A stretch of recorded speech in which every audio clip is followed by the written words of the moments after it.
Hindenburg की report आने के बाद से अडानी ग्रुप सुर्खियों में बना हुआ है। इस रिपोर्ट में लगाए गए गंभीर आरोपों के चलते गौतम अडानी के लिए बीते 3 महीने उथल पुथल वाले साबित हुए हैं।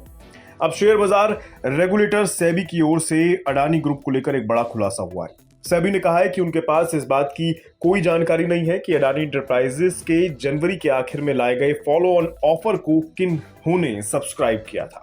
अब ये पूरा मसला आखिर है क्या और इसकी क्या अहमियत है, ये हम आज समझने की कोशिश करेंगे।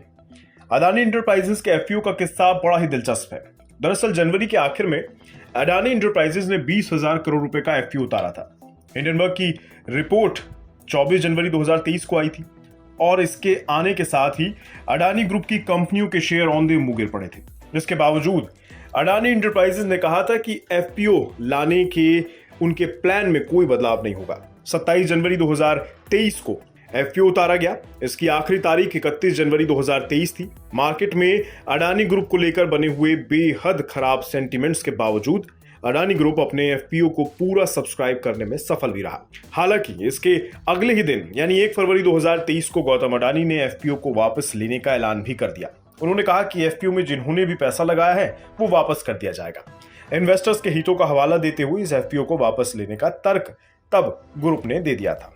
तब से ही ये सवाल उठ रहे थे कि आखिर इतने बुरे मार्केट सेंटिमेंट्स में कौन से ऐसे इन्वेस्टर्स हैं जिन्होंने इसे सब्सक्राइब कर डाला। सवाल इस बात के भी उठ रहे हैं, कहीं अडानी ग्रुप ने ही तो अपनी कुछ कंपनियों के जरिए इस एफपीओ में पैसा नहीं लगवाया है। इस एफपीओ के साथ एक पेच और भी था, वो ये कि इसकी प्राइसिंग का मसला। इस एफपीओ का प्राइस बैंड 3,112 रुपए से 3,276 रुपए प्रति शेयर के बीच रखा गया था। इसके उलट 27 जनवरी 2023 को अडानी इंटरप्राइजेस का शेयर 2,761 रुपए 45 पैसे पर बंद हुआ था, जबकि 30 जनवरी 2023 को अडानी इंटरप्राइजेस का शेयर 2,892 रुपए 85 पैसे पर बंद हुआ था। मतलब एफपीओ के तय दाम से मार्केट में अडानी इंटरप्राइजेस के शेयर काफी नीचे चल रहे थे और इसी से यह सवाल पैदा हो रहा था कि जब किसी को कम भाव पर ही खुले बाजार में अडानी इंटरप्राइजेस के शेयर मिल रहे हों तो कोई एफपीओ में ऊंचे दाम पर शेयर क्यों खरीदेगा। इन्हीं सवालों के चलते सेबी के यहां आरटीआई एक्ट के तहत 2 एप्लीकेशन फाइल की गई। इनमें से एक में मांग थी कि अडानी इंटरप्राइजेस के एफपीओ के इन्वेस्टर्स और लगाए गए पैसों का पूरा ब्यौरा दिया जाए। साथ ही यह भी बताया जाए कि अडानी इंटरप्राइजेस लिमिटेड ने किन वजहों से इस एफपीओ को कैंसिल किया। ये आरटीआई आवेदन 31 जनवरी और 8 फरवरी को दाखिल किए गए थे और सेबी ने इस पर अपना रिस्पॉन्स दिया है। यह आरटीआई किन्हीं प्रसन्नजीत बोस ने दाखिल की थी।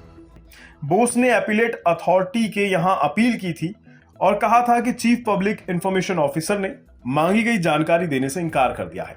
इसके रिस्पॉन्स में ही एपीलेट अथॉरिटी ने कहा कि सेबी के पास मांगी गई जानकारी मौजूद नहीं है। इस अपील को खारिज करते हुए एपीलेट अथॉरिटी ने कहा है कि जहां मांगी गई जानकारी पब्लिक अथॉरिटी के रिकॉर्ड का हिस्सा नहीं है और जहां इस तरह की जानकारी को मेंटेन करना पब्लिक अथॉरिटी के लिए किसी कानून के तहत जरूरी नहीं है, वहां एक्ट पब्लिक अथॉरिटी को बाध्य नहीं कर सकता कि वो इस तरह की गैर मौजूद जानकारी को इकट्ठा करे और उसके बाद एप्लीकेंट को मुहैया कराए। इसी इंडिविजुअल की दूसरी आरटीआई एप्लीकेशन सेबी की हिंडनबर्ग रिसर्च पर की जा रही जांच को लेकर थी। इसे भी खारिज कर दिया गया है।